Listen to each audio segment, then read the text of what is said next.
CM योगी आज बरेली पहुंचेंगे। बरेली के गांधी ग्राउंड में योगी रैली करेंगे और बदायूं साथ ही शाहजहांपुर में जनसभा को संबोधित भी करेंगे। बीजेपी प्रत्याशी के समर्थन में वोट मांगेंगे। नगर निकाय चुनाव को लेकर जनसभा की जाएगी। तो बरेली के गांधी ग्राउंड में आज सीएम योगी पहुंचेंगे, बदायूं शाहजहांपुर में जनसभा करेंगे और बीजेपी प्रत्याशी के लिए वोट की अपील की जाएगी। क्योंकि यूपी में नगर निकाय चुनाव अब बेहद नजदीक है, लिहाजा तमाम पार्टियां मैदान में उतर रही हैं और अपने प्रत्याशी के लिए वोट की अपील कर रही है। ज्यादा जानकारी के लिए हमारे संवाददाता अनुज हमारे साथ सीधे जुड़ चुके हैं। अनुज, सबसे पहले समझना चाहेंगी कि आज क्या प्रोग्राम है सीएम योगी के और इसको लेकर किस तरह की तैयारियां?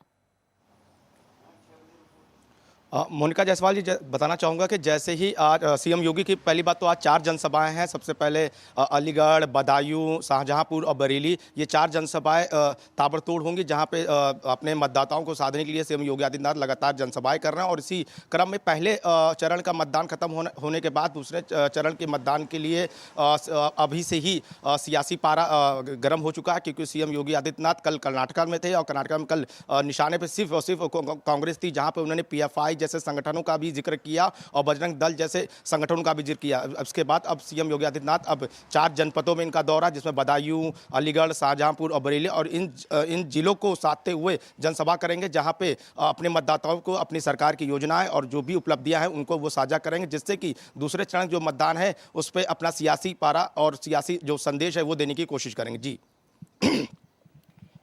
साथ ही ये भी समझना चाहेंगे आपसे कि आज योगी के अलावा कौन से बड़े नेता हैं जो चुनावी मैदान में उतरेंगे?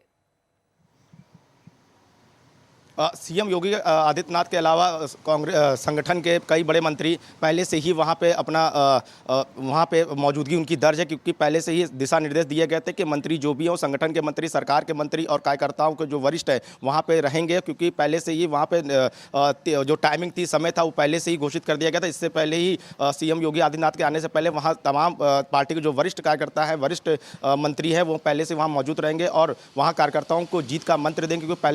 पहले चरण खत्म होने के बाद दूसरे चरण के लिए जी तोड़ मेहनत की जा रही है कि जहां जहां जो भी कमियां हैं, जैसे कि जो बरेली सबसे महत्वपूर्ण मंडल माना जाता है, उसके बाद शाहजहांपुर माना जाता है, उसको लेकर अभी से ही जो चुनाव है उसको संदेश देने की और समझने की कोशिश की जा रही है, बताने की कोशिश की जा रही है सरकार के क्या जीत के मंत्र हैं, क्या सरकार की उपलब्धियां हैं, सरकार ने क्या क्या काम किए हैं और विपक्ष ने क्या काम किया, उसको लेकर भी सरकार आड़े हाथों लेगी। जी। इसके साथ ही लगातार योगी आदित्यनाथ कांग्रेस के अलावा कई विपक्षी पार्टियों पर हमलावर हैं, लेकिन चुनावी मैदान में हम देख रहे हैं कि सबसे ज्यादा एक्टिव बीजेपी नजर आ रही है, जबकि अन्य पार्टियां एक्टिव तो हैं लेकिन बीजेपी के मुकाबले बेहद कम। बिल्कुल, आपने देखा होगा कर्नाटका में जब कल जनसभाएं करी तो सीएम योगी आदित्यनाथ का वही तेवर है, वही प्रखर वक्ता की तरह बोलते हैं, क्योंकि यही कारण है कि सीएम योगी आदित्यनाथ जब की डिमांड हर एक प्रत्याशी, हर एक कैंडिडेट करता है और हर जिस भी स्टेट में कोई इलेक्शन होता है तो सीएम योगी आदित्यनाथ की डिमांड ऑटोमेटिक बढ़ जाती है, क्योंकि उनकी बोलने की शैली, उनकी प्रवक्ता की शैली काफ़ी आक्रामक रहती है, उनको पता होता है कब क्या संदेश देना है। यही कारण है कि कल कांग्रेस को निशाने पर साधते हुए सिर्फ और सिर्फ कहा कि PFI जैसे संगठन, जो राष्ट्र विरोधी संगठन है, जो कि विलुप्त रहते हैं, संलिप्तता रहती है, इन जैसे संगठनों का समर्थन कांग्रेस करती है। वहीं बजरंग दल जैसे संगठनों को प्रतिबंध लगाने की कांग्रेस की घोषणा के बाद भी उन पर आक्रामक तेवर अख्तियार करते हुए निशाना साधा। साथ में आस्था का परिचय देते हुए कहा कि जहां राम की जो भूमि है वहां से हनुमान का निकले थे और कर्नाटका में पहुंचे थे, तो कर्नाटका को कहीं ना कहीं एक हनुमान के जरिए संदेश देने की कोशिश की जा रही कि जो एक रूप अनेक रूप है और एक भारत श्रेष्ठ भारत का नारा देते हुए सीएम योगी आदित्यनाथ ने कल जनसभा को सीधे सीधे मैसेज दिया कि जो कांग्रेस है वो हमेशा आस्था के विरोधी रहती है और PFI जैसे संगठनों का साथ देती है। यही कारण है कि सीएम योगी आदित्यनाथ लगातार निशाने पर सिर्फ और सिर्फ कांग्रेस थी और उसको घेरते हुए बजरंग दल से जोड़ते हुए उन्होंने बताया कि यूपी में अब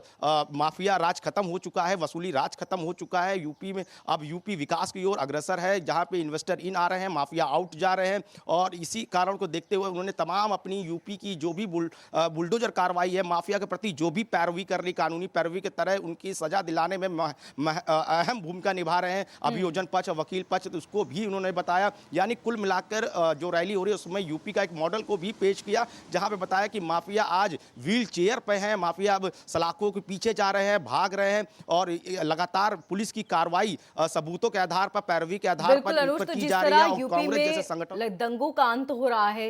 अपराधियों का अंत हो रहा है, वो भी एक बड़ा मुद्दा निकलकर सामने आ रहा है।